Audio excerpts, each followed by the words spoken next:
నాశనం చేస్తుండటం కళ్ళారా మనం అందరం కూడా చూస్తున్నాం. ఎంత దారుణం అంటే ఒక మహిళ హోంమంత్రిగా ఉండి కూడా మహిళలకి రక్షణ కల్పించలేని దౌర్భాగ్య స్థితిలో ఉంది అంటే సిగ్గుపడాలి. ఆ పదవికి రాజీనామా చేసి ఎవరైతే సక్రమంగా పనిచేయగలరో వాళ్ళని ఆ ప్లేస్ లో పెట్టించే విధంగా చూసుకోవాలి.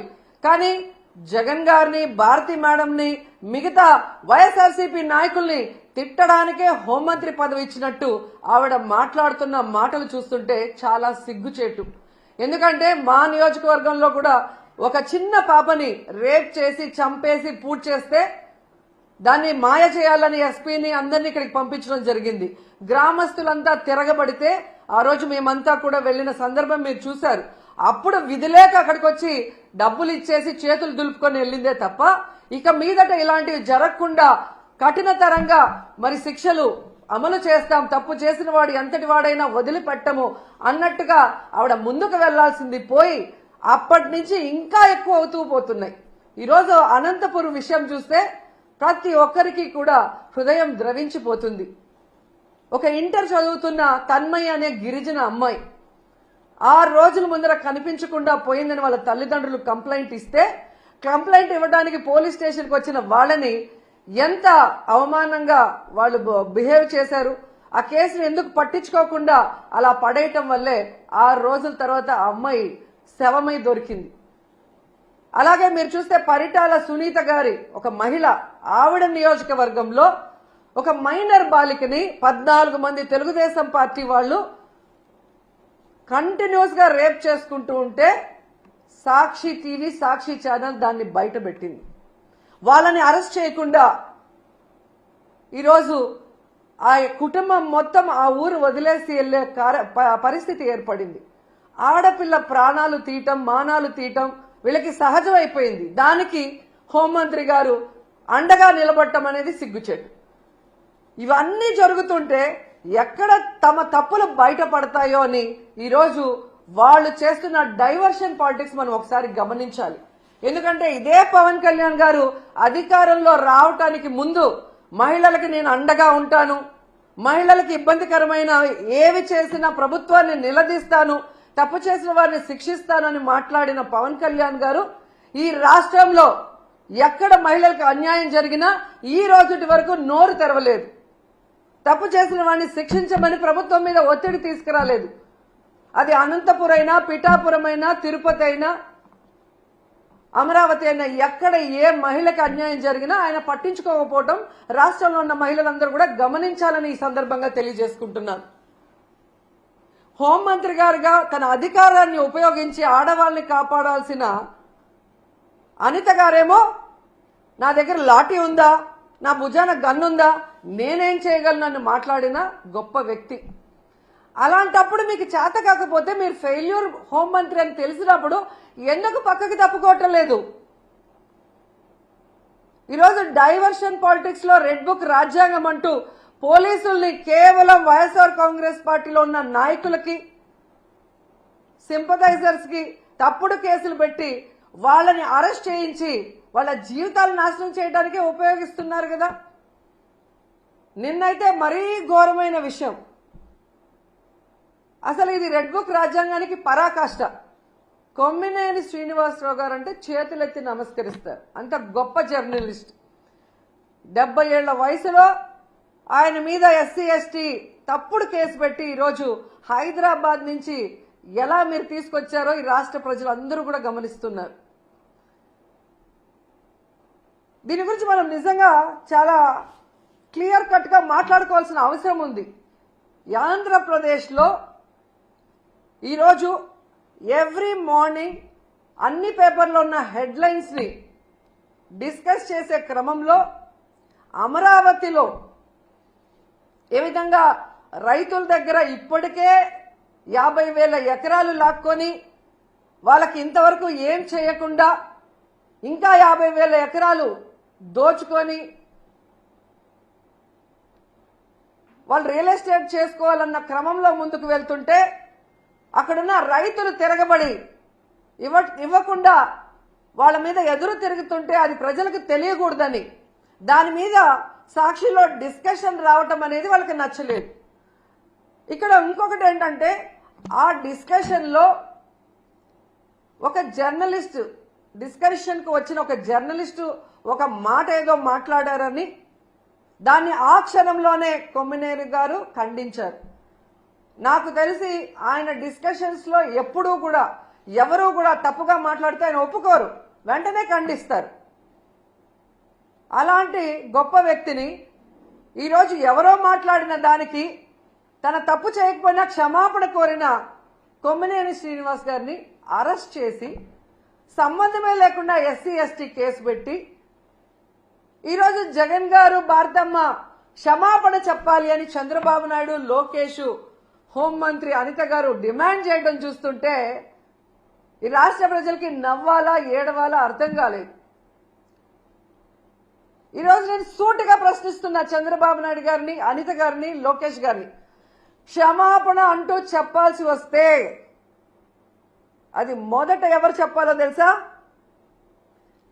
కోడలు మగబిడ్డని కంటే అత్త సంతోషించదని ఆడవాళ్ల పుట్టుకనే అవమానించిన చంద్రబాబు నాయుడు ముందు క్షమాపణ చెప్పాలి. ఆడపిల్ల కనిపిస్తే ముద్దు పెట్టాలి లేదా కడుపైనా చేయాలి అన్న బాలకృష్ణ గారు క్షమాపణ చెప్పాలి. అలాగే మీరు చూస్తే జగనన్న తన కూతుర్లు చూడటానికి లండన్కి వెళ్ళినప్పుడు ఆయన గురించి నీచంగా మాట్లాడిన లోకేష్ క్షమాపణ చెప్పాలి. అలాగే భారతమ్మ విజయమ్మ గురించి నిన్న ఎంత ఘోరంగా మాట్లాడారో మీరు చూశారు అనిత గారు, ఆవిడ క్షమాపణ చెప్పాలి. అలాగే నన్ను బండారు సత్యనారాయణ ద్వారా ఎంత దారుణంగా ఎంత బూతులతో మాట్లాడించారో దానికి బండారు సత్యనారాయణ మాట్లాడించిన చంద్రబాబు నాయుడు, లోకేష్ క్షమాపణ చెప్పాలి. అలాగే మీరు చూస్తే ఆఫీసర్స్ని గతంలో హోమ్ మినిస్టర్గా చేసిన సుచరిత గారిని, అలాగే నన్ను చాలా వల్గర్గా మాట్లాడిన ఇప్పటి స్పీకర్ బండారు సత్యనారాయణ గారు క్షమాపణ చెప్పాలి. అలాగే ఈ మధ్య కాలంలో టీడీపీ ఆఫీస్ నుంచి ఒక సైకో చేబ్రోల్ కిరణ్ అనేవాడు భారతీ మేడంని ఎంత అసభ్యంగా మాట్లాడారో మీరు అందరూ కూడా గమనించారు. మరి టీడీపీ ఆఫీసులో అతనితో మాట్లాడించిన చంద్రబాబు నాయుడిని, లోకేష్ ని క్షమాపణ చెప్పాలి, వాళ్ళ మీద కేసులు కూడా పెట్టాలి అంత ఘోరంగా మాట్లాడినందుకు. నిన్న మీరు చూస్తే మూర్తి గారి డిబేట్ లో సంబంధమే లేకుండా రేణుకా చౌదరి గారు ఎంత అడ్డదిడ్డంగా మాట్లాడుతుందో మనం గమనించాం. మరి ఆవిడ మీద ఎందుకు కేసు పెట్టలేదు? మూర్తి గారి మీద ఎందుకు కేసు పెట్టలేదు? ఎందుకు బిఆర్ నాయుడు గారు క్షమాపణ చెప్పలేదని నేను అడుగుతున్నాను. ఈరోజు సాక్షిలో మాట్లాడారన్నారు, అదే మాటలు ఆయన మాట్లాడిన విధానం తప్పు కృష్ణంరాజు అనే వ్యక్తి. కానీ అదే వార్తలు టైమ్స్ ఆఫ్ ఇండియాలో వచ్చాయి, అదే న్యూస్ ఈటీవీలో వచ్చింది. మరి వాళ్ళ ఆఫీసుల మీద ఎందుకు దాడులు జరగలేదు? వాళ్ళ మీద ఎందుకు కేసులు పెట్టలేదు? కేవలం సాక్షి మీద ఎందుకు దాడులు చేస్తున్నారు? అలాగే ఎందుకు సాక్షిలో మాత్రమే ఈరోజు కొమ్మినేని గారి మీద తప్పుడు కేసు పెట్టి అరెస్ట్ చేశారని నేను అడుగుతున్నాను. ఎందుకంటే కొమ్మినేని గారి మీద ఎప్పటి నుంచో లోకేష్ కి, చంద్రబాబు నాయుడికి కక్ష. గతంలో అమరావతి భూములు, 3 పంటల భూములు దోచుకొని రియల్ ఎస్టేట్ చేస్తున్నారన్న క్రమంలో ప్రజలు అక్కడ ఎవరైతే తిరగబడ్డారో, రైతులు తిరగబడ్డారో అవన్నీ కూడా ఆయన తన డిబేట్ లో ప్రజలకు అందిస్తున్నారన్న కక్షతో ఎన్టీవీ యాజమాన్యం పైన ఒత్తిడి తీసుకొచ్చి ఆయనని ఆ ఛానల్ నుంచి బయటకు పంపించారు. అక్కడి నుంచి వేరే ఏ ఛానల్లో ఆయన వెళ్ళినా అక్కడ రానికుండా గేట్లు వేయించారు. సాక్షిలో ఉన్నారు కాబట్టి ఈరోజు ఆయన మీద కక్ష కట్టి ఇటు జగనన్నని, భారతమ్మని ఇరికిస్తూ అటు కొమ్మినేని గారిని ఇరికించాలని ప్లాన్ చేయడం నిజం కాదా అని అడుగుతున్నాను. ఎందుకంటే ఈ డిస్కషన్ జరిగింది జూన్ 6వ తేదీ. ఆ రోజంతా ఎవ్వరూ మాట్లాడలేదు. ఆ జరిగిన నెక్స్ట్ సెకండ్ అది తప్పు అని చెప్పి తాను తప్పు చేయకపోయినా సారీ చెప్పారు జర్నలిస్ట్ గారు, కొమ్మినేని గారు.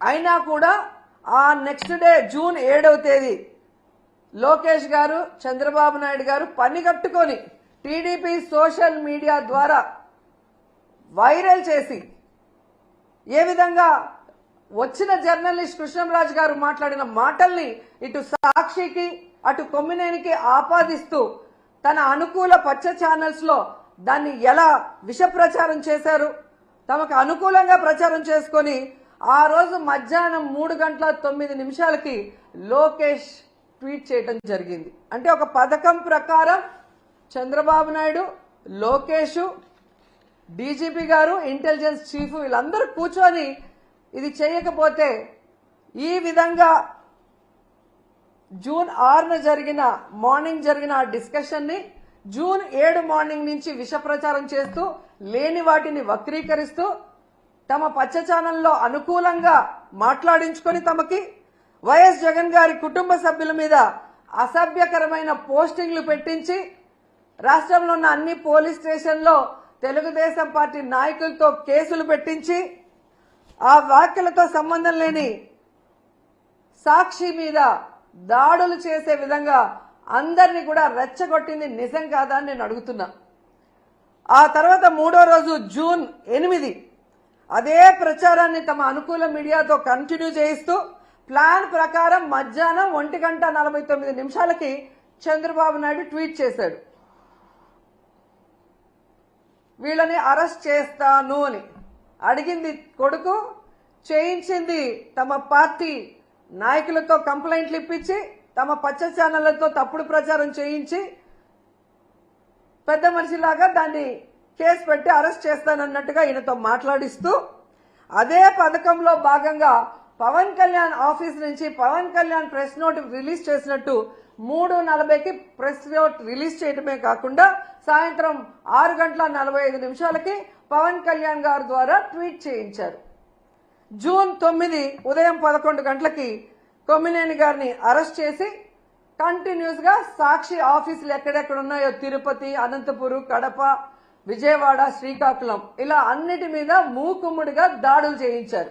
ఆ దాడులు చేసిన వీడియోలు, ఫోటోలు చూస్తే మీకే అర్థమవుతుంది. దాంట్లో ఎమ్మెల్యేల భార్యలు, కొడుకులు, కార్పొరేటర్లు, కౌన్సిలర్లు, టీడీపీ నాయకులు స్పష్టంగా కనిపిస్తున్నారు. అంటే ఒక పథకం ప్రకారం చంద్రబాబు నాయుడు కూటమి ప్రభుత్వం చేస్తున్న తప్పుల్ని ఎత్తి చూస్తున్న సాక్షిని, వాళ్ళు చేస్తున్న అవినీతిని ఎత్తి చూపిస్తున్న సాక్షిని, వాళ్ళు ప్రజలకు ఇచ్చిన హామీలు నెరవేర్చకుండా ప్రజలకి వెన్నుపోటు పొడవటాన్ని ప్రజలకు చూపిస్తున్న సాక్షి గొంతు నులిపేసి దాంట్లో ఉన్న సీనియర్ జర్నలిస్టులను అరెస్ట్ చేసి భయభ్రాంతులకు గురి చేస్తే ఇక మేము చేసే తప్పులు ఎవరు మాట్లాడరు, ఎవరు చూపించరు అన్న క్రమంలో ముందుకు వెళ్తున్నారు. ఇవన్నీ కాకుండా కొమ్మినేని వయసు చూడట్లేదు, ఆయన చేయని తప్పుని ఈరోజు ఎస్సీ ఎస్టీ కేసు పెట్టి లోపల పెడితే ఇది ఈ రోజుతో పోయేది కాదు. మీరు పెట్టిన ఈ విత్తనం మహావృక్షమై మీ అందరినీ కూడా ముంచేస్తుందని కూడా ఈ సందర్భంగా తెలియజేసుకుంటున్నాను. ఎందుకంటే పచ్చ మీడియాకి ఎప్పుడూ బూతులు మాట్లాడటం, బూతులు టెలికాస్ట్ చేయటమే అలవాటు. ఇది గతంలో మనం చూసాం. సాంబశివరావు గారు ఎంత ఘోరంగా మాట్లాడతారు, ఎంత నీచంగా మాట్లాడతారో ఈ రాష్ట్ర ప్రజలు సెల్ ఫోన్లు ఉన్న వాళ్ళు యూట్యూబ్ కొడితే అర్థమవుతుంది మీకు. అలాగే మూర్తి గారు ఏ విధంగా వాళ్ళు వైఎస్ఆర్సీపీని అటాక్ చేయడానికే మాట్లాడి వల్గర్గా మాట్లాడించడం మనం కళ్ళారా చూస్తున్నాం. అసలు అంతెందుకు బీజేపీ నాయకుడిని విష్ణువర్ధన్ రెడ్డిని టీడీపీ నాయకుడు కొలికపీడి TV5లో చెప్పు తీసుకొని కొట్టాడు. మరి కొట్టించింది ఎవరు? రాధాకృష్ణ గారా, మూర్తి గారా? వాళ్ళ మీద ఎందుకు కేసు లేదు? ఎందుకు బిఆర్వి నాయుడు క్షమాపణ చెప్పలేదు? ఏబిఎన్లో ఎన్ని వల్గర్ స్టోరీలు, ఎంతమంది మహిళల జీవితాన్ని నాశనం చేసే విధంగా మినిస్టర్స్ అని లేదు, ఎమ్మెల్యేలని లేదు, జగన్ గారి వైఫ్ అని లేదు, వాళ్ళ అమ్మ విజయమ్మ అని లేదు. ఆఖరికి ఎంత సిగ్గుచేటంటే షర్మిల గారి గురించి బాలకృష్ణ ఇంట్లో నుంచి సోషల్ మీడియా ఐటీడీపీ గతంలో ఎంత వల్గర్గా ఆమె మీద ట్రోల్ చేస్తే ఏడ్చి కంప్లైంట్ ఇచ్చింది.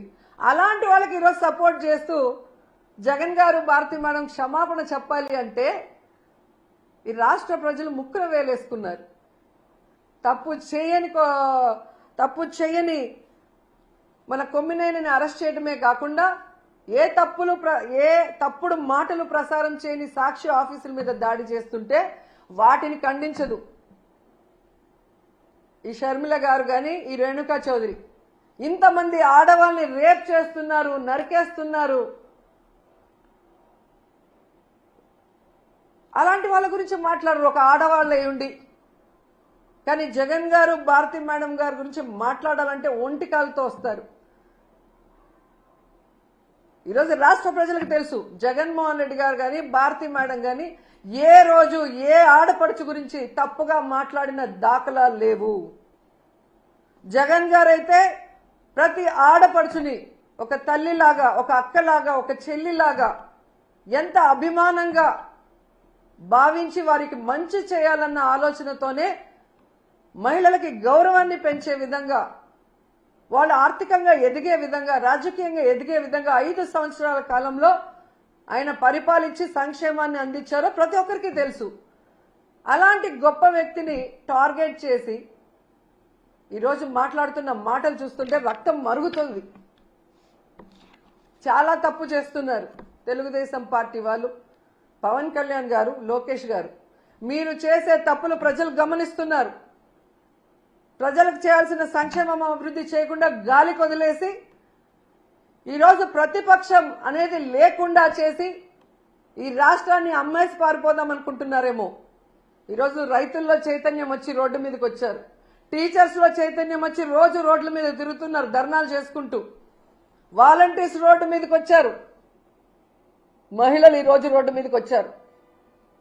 మీ పరిపాలనలో ప్రతి ఒక్కరు రోడ్డు మీదకి వచ్చి మీ మీద ధర్నా చేస్తున్నారు. మీ ప్రభుత్వం ఫెయిల్యూర్, అరాచక ప్రభుత్వం, అవినీతి ప్రభుత్వం, తెలుగుదేశం పార్టీ ప్రభుత్వాన్ని రోడ్డెక్కి ఈరోజు మీరు వద్దు అని డౌన్ అంటున్నారు. వాటిని సరిదిద్దుకోవడానికి ట్రై చేయండి.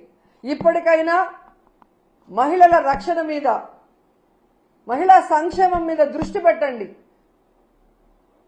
డీజీపీ గారితో, స్పెషల్ ఇంటెలిజెన్స్ చీఫ్ తో, కూటమి ప్రభుత్వంలో ఉన్న ముఖ్య నాయకులు, హోమ్ మినిస్టర్ కూర్చొని ఎందుకు ఇలా జరుగుతుంది, మనలో ఎక్కడ లోపం ఉంది, మనం ఎక్కడ ఫెయిల్యూర్ అయ్యామనేది తెలుసుకోండి, దాన్ని సరిదిద్దండి. ఈరోజు మీరు విచ్చలవిడిగా గంజాయి, మద్యము, డ్రగ్స్ ఈ రాష్ట్రంలో విచ్చలవిడిగా అందుబాటులో తీసుకొచ్చారు కాబట్టి ఆడవాళ్ల జీవితాలు నాశనం అయిపోతున్నాయన్న విషయాన్ని తెలుసుకుని వాటన్నిటినీ కూడా రూపుమాపాలని కూడా ఈ సందర్భంగా కోరుకుంటున్నాను. అలాగే రెడ్ బుక్, రాజ్యాంగం అంటూ అక్రమ కేసులు పెట్టడానికి పోలీసులు ఉపయోగించకుండా అవి పక్కన పెట్టి లా అండ్ ఆర్డర్ ని కాపాడండి. ప్రజలకు ఒక ప్రశాంతమైన వాతావరణాన్ని అందించండి. ప్రతిపక్షాలు అన్నాక ప్రభుత్వం చేసే తప్పుల్ని ఎత్తి చూపిస్తాయి, వాటిని కరెక్ట్ చేసుకోవడానికి ప్రయత్నించండి. అంతేగాని తప్పులే చెప్పకూడదు, చెబితే గొంతు నొక్కేస్తామంటే అది కరెక్ట్ కాదు. సంవత్సర కాలం మీరు ఇన్ని భయంభ్రాంతులకు గురి చేస్తూ ఇన్ని కేసులు పెట్టినా మొన్న 4వ తేదీ జరిగిన వెన్నుపోటు దినం చూశారు కదా,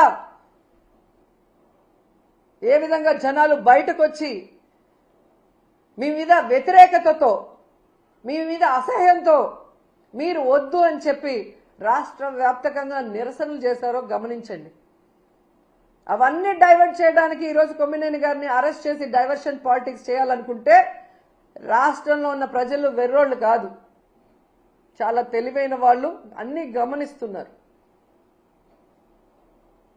సో ఇప్పటికైనా అక్రమ కేసులు అనేది పక్కన పెట్టి కొమ్మినేని గారి అరెస్టు ఖండిస్తున్నాం, ఆయన్ని వెంటనే విడుదల చేయాలని డిమాండ్ చేస్తున్నాం.